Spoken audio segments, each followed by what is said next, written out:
आज से करीब 2600 साल पहले की बात है। जैन धर्म के 24वें तीर्थंकर श्री भगवान महावीर स्वामी हो गए। उस समय चंपापुरी नगरी में वसुमती नाम की एक राजकुमारी थी, जो आगे चलकर चंदनबाला के नाम से जानी गई। वह बचपन से ही भक्ति भाव के गुणों से सुसंस्कृत थी। कहते हैं कि राजा हो या रंक, उसे अपने कर्मों के हिसाब से सुख और दुख का सामना करना पड़ता है। ऐसे क्षणों में हम प्रभु को भूले नहीं तो प्रभु हमारी अवश्य सहायता करते हैं। ऐसी भाग्यवान चंदनबाला को भगवान की सहायता भी मिली और भगवंत महावीर स्वामी के दर्शन भी प्राप्त हुए। अंत में वह प्रभु के शरण में ही अपना शेष जीवन व्यतीत करती है। दीक्षा ग्रहण करने में सबसे प्रथम महिला चंदनबाला ही थी, जिसे वहां केवल ज्ञान प्राप्त हुआ था। तो आइए देखते हैं इसी सत्य घटना पर आधारित नृत्य नाटिका चंदनबाला।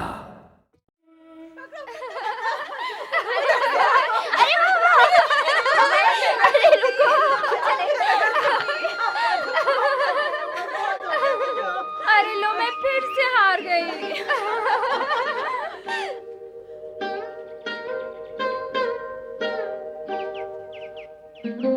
वसुमती, लो मैं आज भी हार गई। तो क्या हुआ? हमारे हारने से हम में से अहंकार पिघलता है। मैं जीतने ही वाली थी, पर एक ऐसी भूल कर दी कि मैं हार गई। भूल समझने के लिए हार भी जरूरी है। बस उस समय हमें जागृति रखनी चाहिए। पर वो चारुलता हर समय मुझे हरा ही देती है। तुम हारे, वो तुम्हारे कर्म का फल है। कोई किसी के कर्म का फल भुगतता नहीं है। इसीलिए जैसा बीज वैसा फल।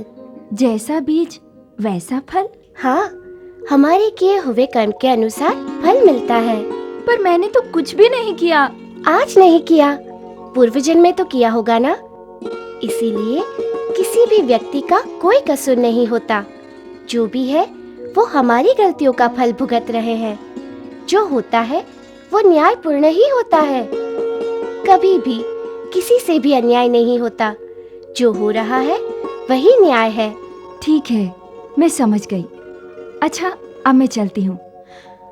पर वसुमती, तुम यहाँ अकेली बैठी हो तो तुम्हें अकेलापन नहीं लगता?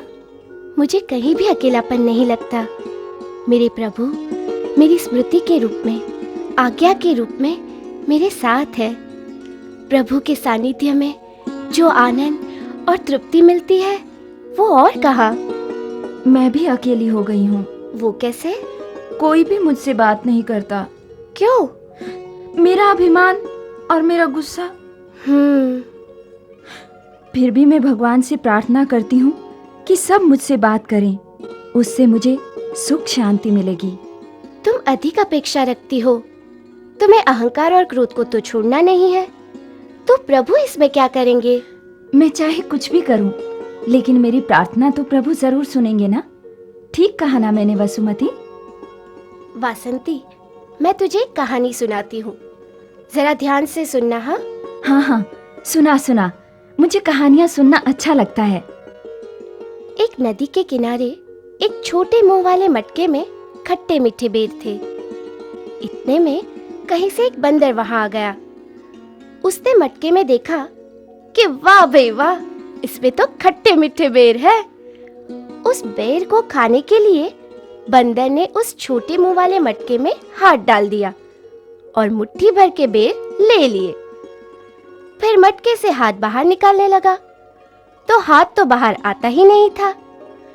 उसके लिए बहुत प्रयत्न किया, भारी मेहनत की, लेकिन नतीजा कुछ नहीं आया। अब वो बंदर करे तो क्या करे? क्या? मुट्ठी खोलकर बंदर को हाथ बाहर ले लेना चाहिए। अरे वाह, ऐसे कैसे मुट्ठी खोल दे? फिर बेर कैसे मिल सकते हैं? वसुमती, क्या तुम भी उस बंदर को अपना हाथ सही सलामत पाना हो तो बेर को तो छोड़ देना चाहिए ना। ऐसे ही सुख और शांति पानी हो तो क्रोध और अहंकार छोड़ देने चाहिए। वसुमती, आज तक किसी ने मुझे ऐसा सही ज्ञान नहीं दिया। तुम महान हो वसुमती, सचमुच महान हो। वासंती, मैं अभी दरबार में जाती हूँ। कल फिर से यही मिलेंगे ना? ठीक है।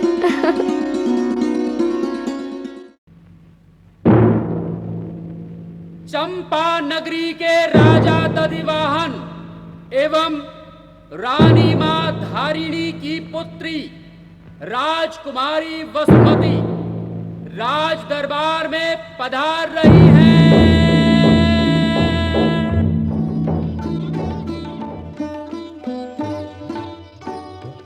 आओ राजकुमारी, आओ। आओ बेटी वसुमती, आओ। अरे, मेरी बेटी के मुख पर आज उदासी क्यों छाई है? हाँ हाँ, बोलो बेटी, तुम्हारी उदासी का क्या कारण है? माँ, मैंने रात के अंतिम प्रहर में एक डरावना सा सपना देखा था।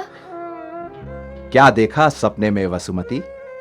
पिताजी, मैंने देखा कि चंपा नगरी घोर कष्टों से घिरी हुई है और चारों ओर लूटमार हो रही है। ना बेटी ना, रोना नहीं। शांत हो जा मेरी बेटी, शांत हो जा। अरे वसुमती, सपने कभी सच भी होते हैं क्या? बाकी सच तो यह है कि चंपा नगरी कोई भी कष्टों से घिरी नहीं है और ना ही कोई लूटमार हो रही है। बस सर्वत्र शांति ही शांति है। तुम चिंता मुक्त हो जाओ और सपने को भूल जाओ। महाराज की जय हो, महाराज की जय हो। कहिए सेनापति जी, क्या संदेश लाए हो? महाराज, अनर्थ हो गया। सेनापति जी, क्या अनर्थ हो गया? बताओ भी। कौशाम्बी नगरी ने हमारे राज्य पर आक्रमण कर दिया है। नहीं, नहीं। शांत हो जाओ, शांत हो जाओ। जाओ, सेना को युद्ध के लिए तैयार करो। जी महाराज। देखा ना, मेरी बेटी ठीक ही कहती थी। उसका सपना सच निकला। मेरी बेटी तो सामान्य मनुष्य से परे है, एक धर्मिष्ठ आत्मा है। पर अब क्या होगा, क्या होगा? एक क्षत्रिय नारी की आंखों में आंसू शोभा नहीं देते।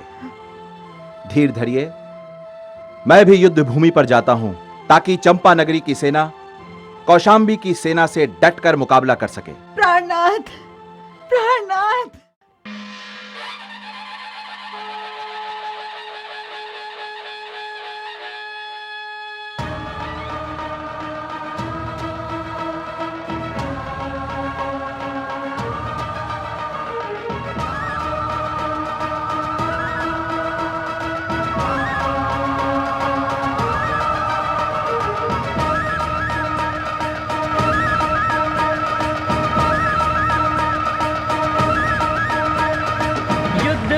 पर खेले जोशिले नरवीर ये, चमचमाती सटसटाती तलवारों की धार से। युद्ध भूमि पर खेले जोशिले नरवीर ये, चमचमाती सटसटाती तलवारों की धार से।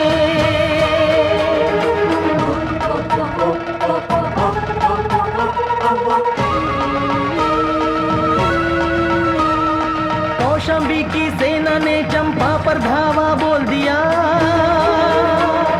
दोनों के बीच युद्ध हुआ, ऐसा किसने क्यों किया?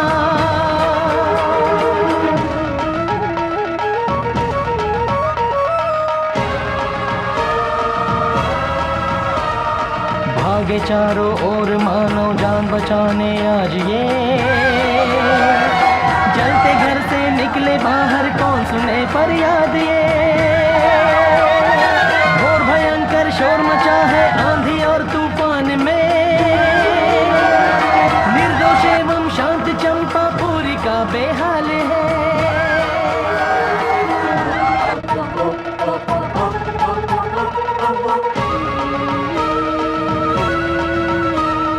उछले गोले तोप के बारूद भरे अंगार के, मची हाहाकार यहाँ ना किसी का कोई रे। लड़ते लड़ते मुकुट गिरा राजा का संग्राम में, छुपते छुपाते चले घनघोर पे जंगल में।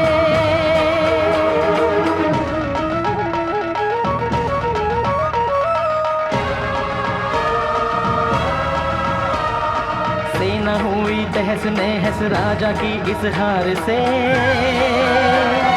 लुट गया सारा जहां अब कौन पुकारे प्यार से। युद्ध भूमि पर खेले जोशिले नरवीर ये, चमचमाती सटसटाती तलवारों की धार से। युद्ध भूमि पर खेले जोशिले नरवीर ये, चमचमाती सटसटाती तलवारों की धार से।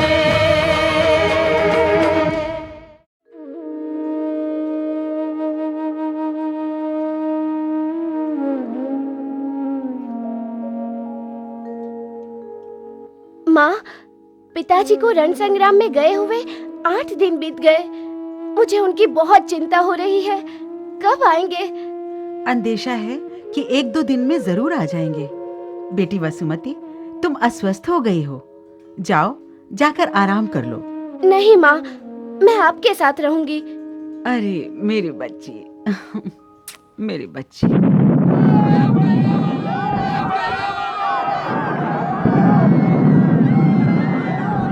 प्रतिहारी, प्रतिहारी, कोई है? ये चिल्लाहट शोरगुल कैसी है? महारानी जी, अपनी चंपा नगरी की सेना कौशाम्बी की सेना के आगे टिक न सकी और हार गई। क्या? और महाराज? महाराज दधिवाहन युद्ध भूमि से दूर होकर जंगल में छिप गए हैं।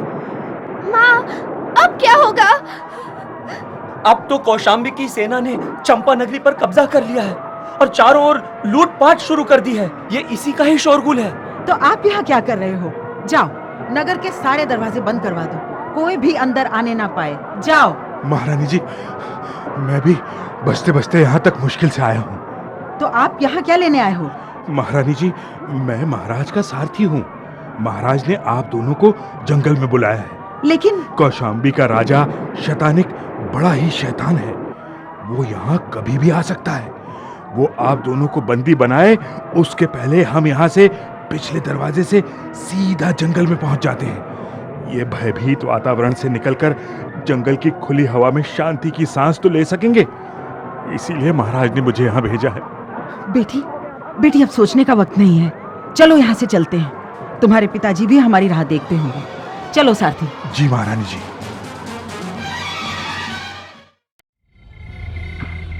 सारथी,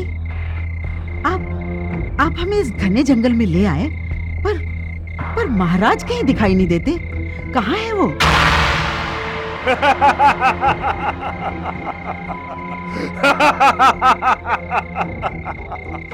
ना तो यहाँ महाराज हैं और ना ही मैं महाराज का सारथी हूँ।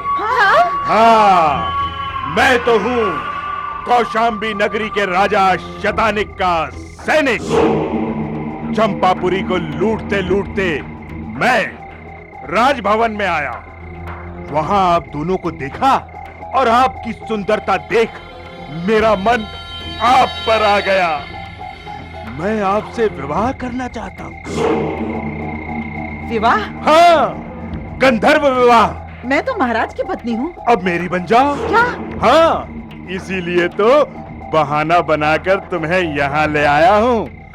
दूसरे सैनिक तो नगर को लूट रहे हैं, पर मैंने तो राजभवन का नारी रत्न लूटा है। नारी रत्न।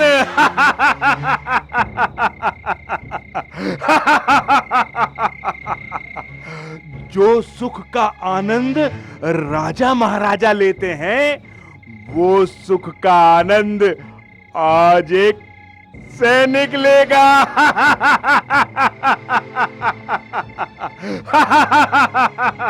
एक सैनिक होकर रानी माँ से ऐसी बातें करना तुम्हें शोभा नहीं देता। विवाह की उम्र की मेरी बेटी वसुमती है और तुम मुझसे? मुझे तुम्हारी बेटी से कोई मतलब नहीं। बेटी को बेटी ही रहने दो। मैं तो तुम्हें मेरी पत्नी के रूप में देखना चाहता हूँ। तुम वीर हो तो युद्ध भूमि पर अपनी वीरता दिखाओ। यहाँ इस घोर जंगल में निस्सहाय निराधार नारी पर वीरता नहीं, अपनी कायरता का प्रदर्शन कर रहे हो तुम। जाओ जाओ, हमारा रक्षण करके क्षत्रियों का मान बढ़ाओ, अपना क्षत्रिय धर्म निभाओ और हमें चंपा नगरी पहुंचा दो। ये मधुर मिलन की घड़ियों में कहाँ जाने की बात करती हो? तुम्हें तो आना है, मेरे पास आना है। देखो, महाराज हमें ढूंढते हुए यहाँ पहुँचे, उसके पहले तुम्हें अपनी जान प्यारी है तो यहाँ से भाग जाओ। भाग जाओ नहीं, हम भागेंगे। चुप कर नराधम, तेरे ये नापाक हाथ मेरे शरीर तक पहुँचे उसके पहले मैं मृत्यु को गले लगाऊंगी। मरना इतना आसान नहीं है। अरे नामर्द, मौत को तो हम हथेली में लेकर घूमते हैं। देख देख, तेरी आंखों के सामने ही मैं अपनी देह का त्याग करती हूँ। देख।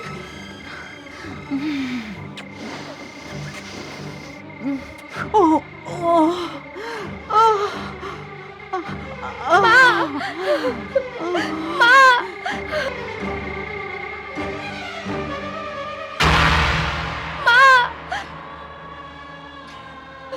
बेटी, बेटी वसुमती, रोना नहीं, रोना नहीं।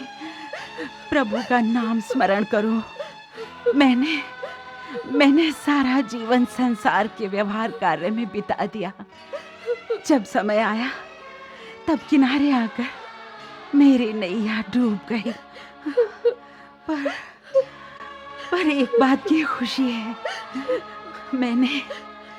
मैंने अपना धर्म निभाया। मैंने शील व्रत का भंग नहीं होने दिया बेटी। ऐसे ही तुम भी अपना धर्म निभाना, तुम भी अपना धर्म निभाना। बस इस क्षण मैं अपने प्रभु का स्मरण करती हूँ। मुझे उनका सानिध्य रहे, ऐसी प्रार्थना। माँ! चत्तारि शरणं पवजामि,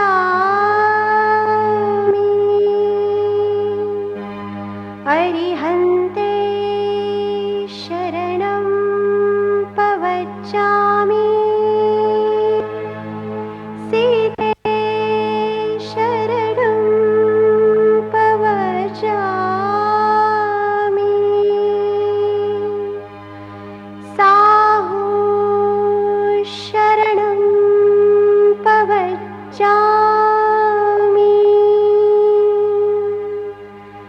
केवली पन्नतं धम्मं शरणं पवजामि,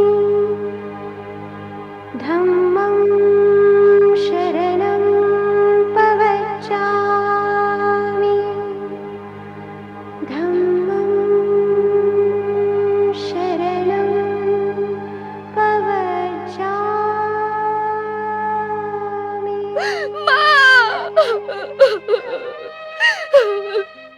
ये क्या किया आपने माँ? एक दुष्ट के कारण अपने प्राण त्याग दिए। माँ, अब आपके बिना मेरा क्या होगा माँ? माँ, मैं कैसे जी सकूंगी माँ? माँ, मैं तो अकेली हो गई। माँ, अब मेरा कौन? माँ, अब मेरा कौन? अरे अरे, ये क्या किया मैंने? आज मेरी वजह से ही, सिर्फ मेरी वजह से ही रानी ने अपने प्राण त्याग दिए। धिक्कार है, मुझ पर धिक्कार है। एक सती नारी पर मैंने बुरी नजर डाली। नहीं, मुझसे बहुत बुरा हुआ, बहुत बुरा हुआ मुझसे। चलो चलो बेटी, हम यहाँ से चलते हैं। मुझे कहीं नहीं जाना। मैं मेरी माँ के साथ जाऊंगी। क्या कह रही हो बेटी? आपसे बचने के लिए प्राण त्याग ही उत्तम मार्ग है। नहीं नहीं नहीं बेटी, तुम ऐसा नहीं करना। एक स्त्री हत्या का पाप मेरे सर पर है ही, और दूसरी हत्या का पाप मैं नहीं लेना चाहता। मुझे क्षमा कर दो बेटी, मुझे क्षमा कर दो बेटी। मेरा विश्वास करो, मेरा विश्वास करो बेटी। विश्वास? और तुम पर? कैसे करूं तुम्हारा विश्वास? बेटी, तुम्हारी माता के बलिदान से मैं पश्चाताप की आग में जल रहा हूं बेटी।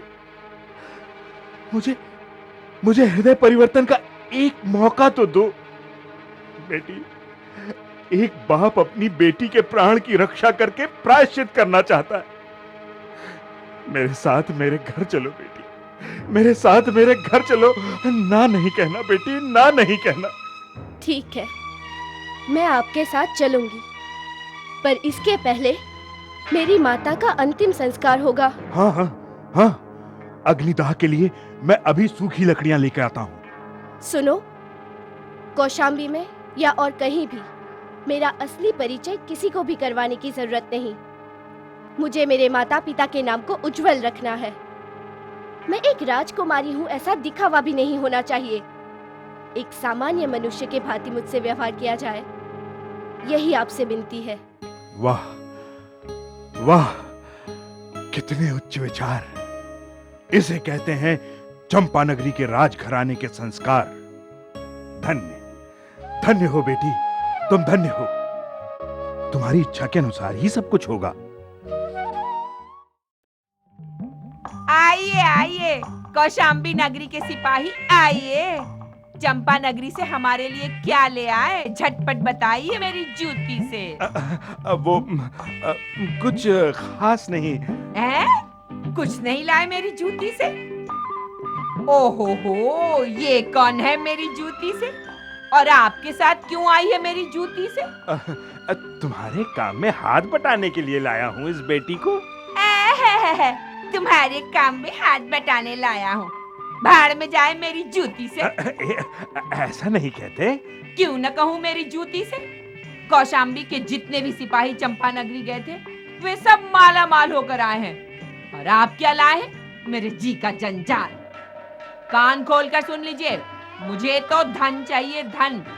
मुझे इसकी कोई आवश्यकता नहीं है मेरी जूती से। हाँ, अब धन कहाँ से लाऊं? इसे बेचकर। इसे बेचकर? हाँ, इसे नारी बाजार में बेचकर 1 लाख स्वर्ण मुद्रा ले आइए, तो मैं मानूं कि मेरा बांका सिपाही मेरे लिए बहुत कुछ ले आया मेरी जूती से। कैसी बहकी बहकी बातें कर रही हो। ये हीरे जैसी बेटी की ओर देख तो सही, कितनी प्यारी और मासूम बिटिया है। नहीं नहीं नहीं, ऐसा नहीं हो सकता। ऐसा ही होगा मेरी जूती से। तुम्हारा ये चक्कर वक्कर अब मुझ पर नहीं चलेगा। भले ही तुम समझो मुझे घन चक्कर, लेकिन मेरे लिए चलाओ केवल धन का चक्कर। कह देती हूँ मेरी जूती से। हाँ, मैंने इतने पाप किए हैं कि। और एक पाप मेरी जूती से, और तुम्हारे पाप पुण्य से मुझे क्या लेना देना? मैं तो आम से मतलब रखती हूँ, गुठली से नहीं, मेरी जूती से। आम गुठली छोड़ो और इसको गृह प्रवेश कराओ। खबरदार, मैं तुम्हें खबरदार करती हूँ। अगर तुमने मेरा कहा नहीं माना तो मैं राजा को सब बता दूंगी मेरी जूती से। हाँ, नहीं नहीं, ऐसा कुछ नहीं करना माताजी, नहीं तो अनर्थ हो जाएगा। मेरा अनर्थ हो गया? उसका क्या मेरी जूती से? मेरी वजह से आपको कष्ट हुआ है तो मुझे क्षमा कीजिए। पिताजी, माताजी की इच्छा पूरी कीजिए। चलिए पिताजी, हमारे लिए एक एक क्षण अमूल्य है।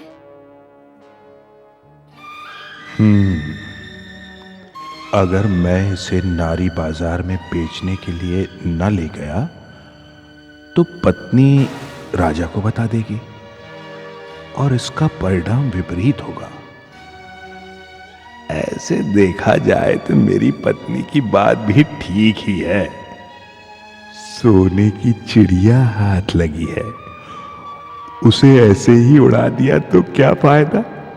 हाँ, 1,00,000 स्वर्ण मुद्रा सुनकर मेरे हाथ की खुजली और बढ़ गई है। पिताजी क्या सोच रहे हैं? चलिए भी। चलो चलो चलो। जल्दी जाओ मेरे बाके सिपाही, मेरी जूती से। हाँ।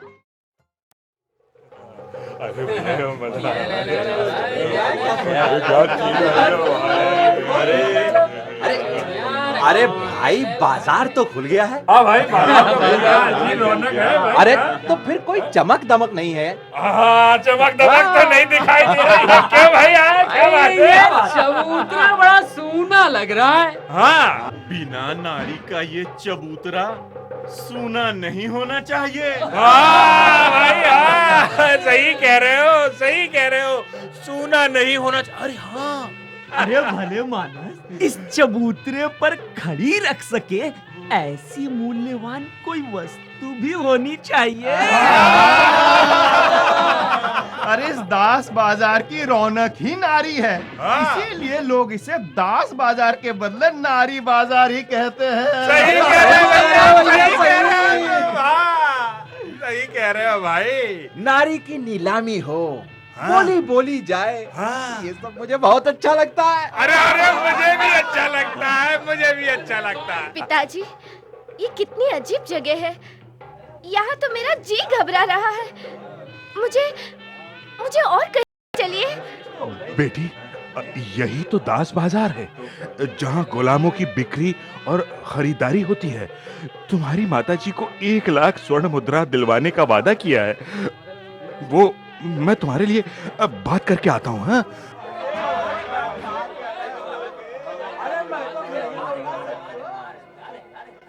ओ सुबट, सुनो, मैं उसे यहाँ बेचने के लिए आया हूँ। कितना चाहते हो?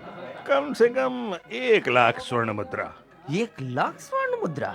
अब उससे भी ज्यादा दिलवाओगे तो इस सिपाही के तो बारे न्यारे हो जाएंगे। हाँ? समझ गए ना? आ जाओ, आ जाओ, आओ। हे दासी, आओ, इस चबूतरे का मान बढ़ाओ। मुझे यहाँ क्यों खड़ा कर रहे हो? ये दास बाजार है। जैसे धन्य धान्य, फल फूल, गाय बैल, भेड़ बकरियां बिकते हैं, ऐसे ही यहाँ नारी बिकती है। तुम्हें सब देख सके और तुम्हारा मोल कर सके, इसलिए तुम्हें यहाँ खड़ा किया गया है। हाँ, सौदा होते ही तुम्हारा भविष्य तय हो जाएगा। मेरा भविष्य? हाँ, जो सबसे ज्यादा बोली बोलेगा उसी के साथ तुम्हें जाना होगा। वहाँ क्या करना होगा? कोई तुम्हें घर की नौकरानी के रूप में ले जाएगा, तुम्हें घर की मालकिन बनाकर ले जाएगा, तो कोई दासी बनाकर ले जाएगा। उसमें भी किसी गणिका ने खरीद लिया तो वो तुझे कोठे पर नचा भी सकती है। नहीं, नहीं, नहीं। अरे मैं ये क्या कर रही हूँ? यहाँ मेरे साथ जो हो रहा है वो तो मेरे ही पूर्व के कर्मों का फल है। फिर मैं प्रतिकार क्यों कर रही हूँ? मुझे तो मेरा हिसाब चुकाना है। ये सभी तो निमित्त मात्र है, इनका कोई दोष नहीं है, तो इनके प्रति घृणा क्यों?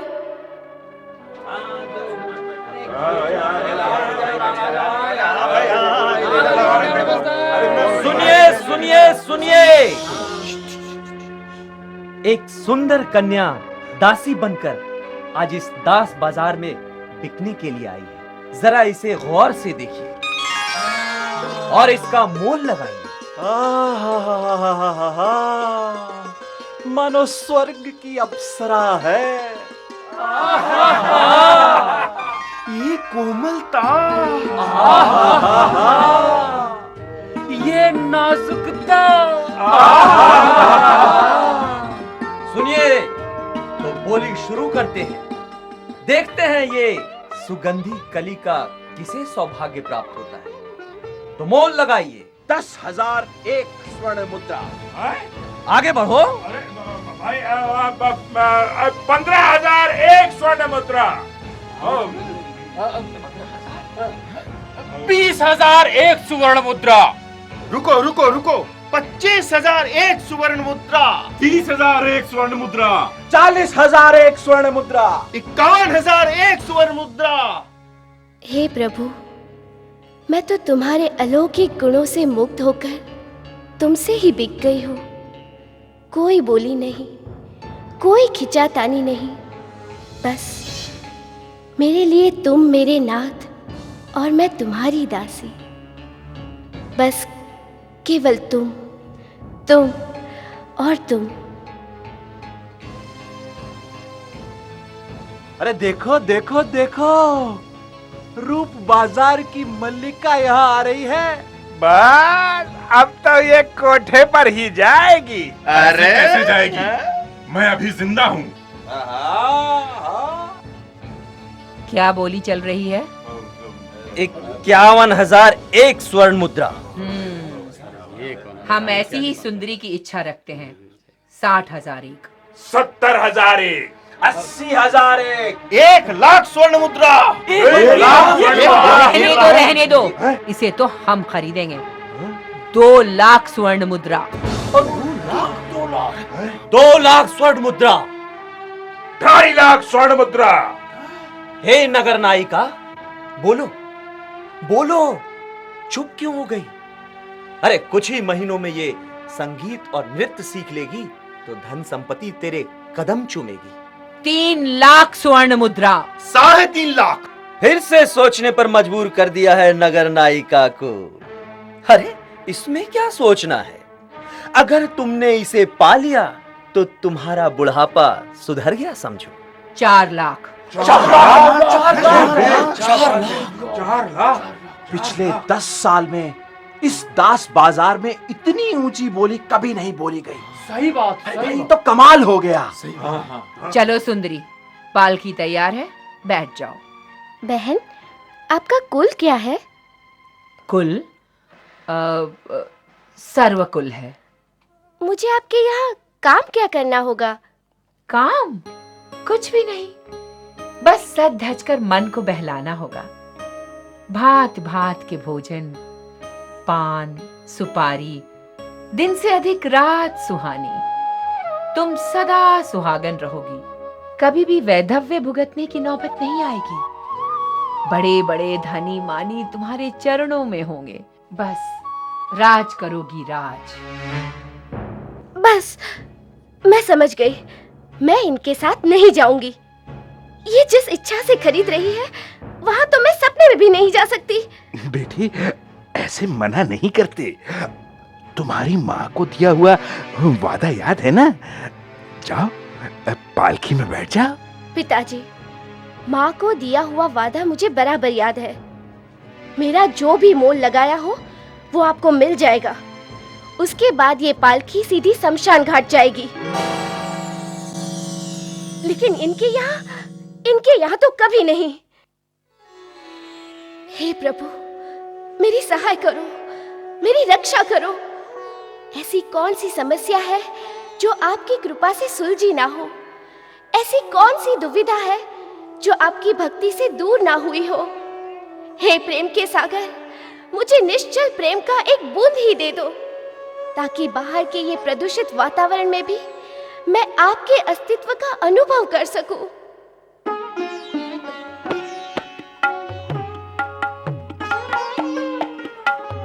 आइए आइए सेठ जी, आइए आइए, पधारिए सेठ जी, आइए आइए। धनावा सेठ सदगृहस्थ होकर भी नारी बाजार में। भाई बताओ, क्या सी बात है? ये तो अजीब बात है। आइए आइए सेठ जी, आप भी मोल कीजिए और इस कन्या का उद्धार कीजिए। नगर नायिका इसको ले जाने की तैयारी में ही है। उसने 4,00,000 स्वर्ण मुद्रा का मोल किया है। ओह, ये तो पवित्र कन्या लगती है। अवश्य कोई कर्माधीन होकर उत्तम कुल की कन्या यहां आ गई है। उसकी झुकी हुई आंखों में लज्जा, शर्म और शांति की अनुभूति हो रही है। इसका तेजस्वी मुखारविंद मन को शांति प्रदान करता है। इतनी प्रदूषित ध्वनि में भी स्वस्थ है। क्या यह पवित्र फूल गणिका के यहां जाएगा? मंदिर की देवी जैसी कन्या गणिका के यहां खो जाएगी? नहीं नहीं, नहीं, मेरी इतनी सारी संपत्ति किस काम की जो एक कुलवान कन्या का रक्षण न कर सके। मैं ये देखकर अनजान नहीं हो सकता। हे प्रभु, तेरी असीम कृपा है। एक घोर पाप को रोकने का मुझे मौका दिया, इसमें भी मेरे प्रभु का कोई संकेत है। 4 लाख।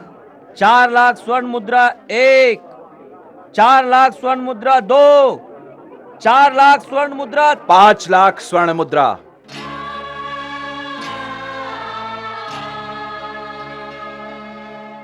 देखो भाई सुभट, आप मुझे बेचना चाहे तो इस सद्गुणी सेठ को ही बेचिए। मेरी मर्जी विरुद्ध मुझे और कहीं बेचना भी नहीं। मुझे खरीदने वाले का कुलाचा और धन जाने बिना मैं उनके वहां जाने के लिए तैयार ही नहीं। हे प्रभु, तुमने फिर से एक बार अपनी प्रतीति करवाई कि तुम हो। तुम मेरा हर तरह से जतन करते हो। तुम दिखते नहीं, फिर भी किसी न किसी रूप में और किसी भी क्षण में मेरी सहायता करते ही हो। मेरे नेत्र तुम्हें देख नहीं सकते, लेकिन तुम्हारा अस्तित्व तो मुझ में समाया हुआ है। इसीलिए तुम मेरे रक्षक बनकर कोई भी स्वरूप में प्रकट होते हो। मुनीम जी। जी सेठ जी। इन्हें 5 लाख स्वर्ण मुद्राएं दे दीजिए।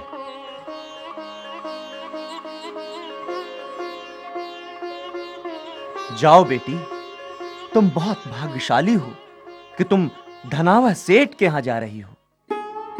बेटी, अब तुम भय रहित हो। अब तुम चैन की सांस ले सकती हो। तुम गणिका के यहां जाओ, ये मुझे ठीक नहीं लगा।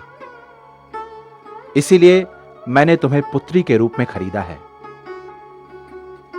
हमारे यहां सर्व प्रकार की रिद्धि सिद्धि में एक कमी थी, तो वो भी दूर हो गई।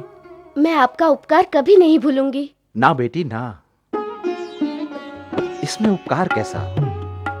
तुम्हारे जैसी शांत और सौम्य संतान का पिता बनने का अवसर मिला, इसका मुझे संतोष और आनंद है। सेठ जी, आप मुझसे किस प्रकार का काम करवाएंगे?